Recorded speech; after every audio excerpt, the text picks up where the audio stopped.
সাভারে জাতীয় নাগরিক পার্টির সমাবেশস্থলে বিস্ফোরণে বেশ কয়েকজন নেতাকর্মী আহত হয়েছে।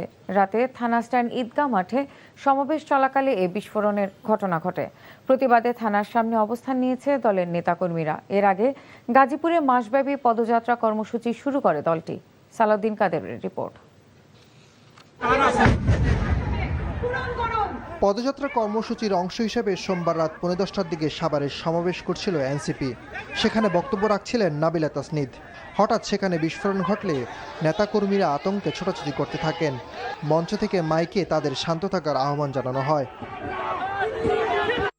বিস্ফোরণের প্রতিবাদে নাহিদ ইসলামের নেতৃত্বে তাৎক্ষণিক বিক্ষোভ মিছিল বের করে সাভার মডেল থানার সামনে অবস্থান নেন দলের নেতাকর্মীরা।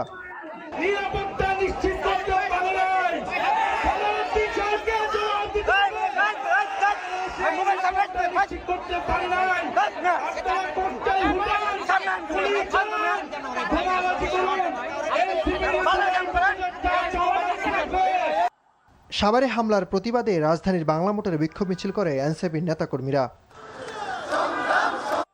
এর আগে জুলাই গণ অভ্যুত্থানের দ্বিতীয় বর্ষপূর্তি উপলক্ষে গণভোটের রায় বাস্তবায়ন, কর্মসংস্থান ও সীমান্তে সুরক্ষা নিশ্চিতের দাবিতে গাজীপুরের কালীগঞ্জ থেকে ৩৬ দিনব্যাপী কর্মসূচি জুলাই পথযাত্রা শুরু করে এনসিপি। পদযাত্রা শুরুর আগে সমাবেশে দলের আহ্বায়ক নাহিদ ইসলাম অভিযোগ করেন, সরকার জুলাই বিপ্লবের আকাঙ্ক্ষা ও গণরায়ের সাথে বিশ্বাসঘাতকতা করছে। সমাবেশ থেকে দ্রব্যমূল্য নিয়ন্ত্রণ, লোডশেডিং বন্ধ এবং আইনশৃঙ্খলা পরিস্থিতির উন্নয়নের দাবিও জানানো হয়।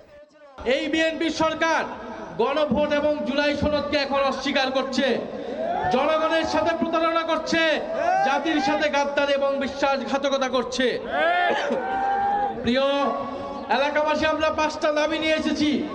এই গণভোটের গণরায় বাস্তবায়ন করতে হবে, যার মাধ্যমে সংস্কার হবে, দেশে পরিবর্তন হবে, যেটা আপনার আমার আকাঙ্ক্ষা ছিল জুলাই গণ অভ্যুত্থানে।